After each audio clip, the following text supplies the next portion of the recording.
ಅಪವಾದಗಳನ್ನು ಹೊರಿಸಿದ ಮೇಲೆ, ಆರೋಪಗಳನ್ನು ಮಾಡಿದ ಮೇಲೆ 3 ಬೈ ಎಲೆಕ್ಷನ್ ನಡೆಯಿತು. ಚನ್ನಪಟ್ಟಣ, ಸಂಡೂರು, ಆಮೇಲೆ ಶಿಗ್ಗಾಂವ್. ಏನ್ ಘಟಾನುಘಟಿಗಳೇ ನಿಂತಿದ್ರು.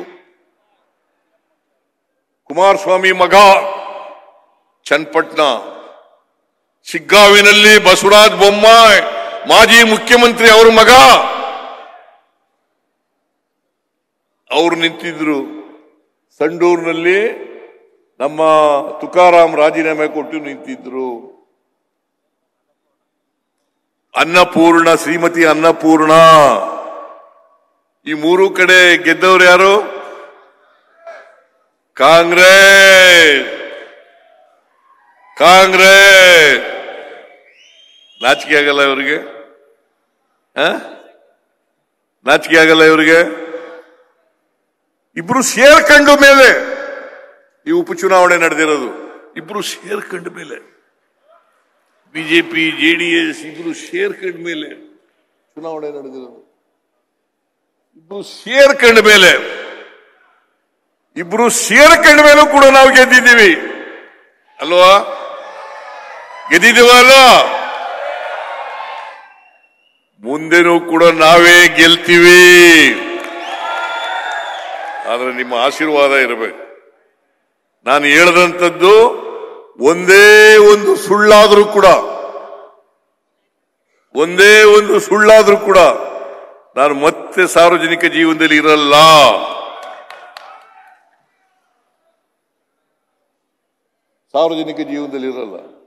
ಮತ್ತೆ ವೇದಿಕೆಗಳ ಮೇಲೆ ಹತ್ತಿ ಭಾಷಣ ಮಾಡಲ್ಲ.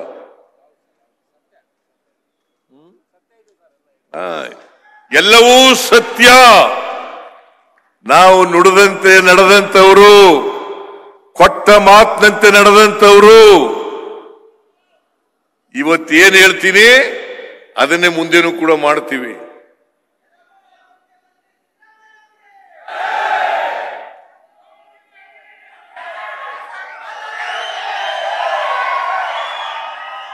ಜಗಜ್ಯೋತಿ ಬಸವಣ್ಣವರು ಏನ್ ಹೇಳಿದ್ದಾರೆ? ನುಡಿದಂತೆ ನಡಿಬೇಕು, ನುಡಿದಂತೆ ನಡೆದಿದ್ದೇವೆ. ಬಸವಣ್ಣವ್ರ ಫೋಟೋ ಎಲ್ಲ ಯಾರು ಇಟ್ಟವರು? ಇವರ ಬಸವರಾಜ ಬೊಮ್ಮಾಯಿನ, ಕುಮಾರಸ್ವಾಮಿನ, ಯಡಿಯೂರಪ್ಪನ? ಬಸವಣ್ಣವರ ಫೋಟೋ ಸರ್ಕಾರಿ ಕಚೇರಿಗಳಲ್ಲಿ ಇಟ್ಟವರು ಇದೇ ಸಿದ್ದರಾಮಯ್ಯ ಕಾಂಗ್ರೆಸ್ಸಿನ ಸರ್ಕಾರ ಅಂತಕ್ಕಂಥ ಅರ್ಥ ಮಾಡ್ಕೋಬೇಕಾಗ್ತದೆ. ಬಸವಣ್ಣನವರನ್ನು ಸಾಂಸ್ಕೃತಿಕ ನಾಯಕನನ್ನಾಗಿ ಮಾಡಿದವರು ಯಾರು? ಬಸವರಾಜ ಬೊಮ್ಮಾಯಿನ, ಯಡಿಯೂರಪ್ಪನ, ಕುಮಾರಸ್ವಾಮಿನ? ಯಾರೇ ಮಾಡಿದವರು? ಶಾಂತನಗೌಡ? ಯಾರೇ ಮಾಡಿದವರು? ಸಿದ್ದರಾಮಯ್ಯ.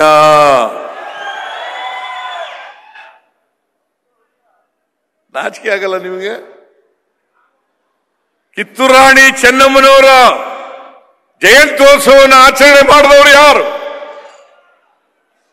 ಇವರ? ಮಿಸ್ಟರ್ ಯಡಿಯೂರಪ್ಪನ? ಮಿಸ್ಟರ್ ಬಸವರಾಜ ಬೊಮ್ಮಾಯಿನ? ಅಲ್ಲ, ನಮ್ಮ ಸರ್ಕಾರ. ಹಿಂದೆ ನಾವು ಇದ್ದಾಗ ಸರ್ಕಾರ, ಸಿದ್ದರಾಮಯ್ಯನವರು ಮುಖ್ಯಮಂತ್ರಿ ಆಗಿರುವಾಗ ಕಾಂಗ್ರೆಸ್ ಸರ್ಕಾರ ಮಾಡಿದ್ದು. ಅಕ್ಕಮಾದೇವಿ ಹೆಸರಿಟ್ಟವ್ರು ಯಾರು? ಯೂನಿವರ್ಸಿಟಿಗೆ ಯಾರು ಇಟ್ಟವರು? ನಾವು ಇಟ್ಟವರು.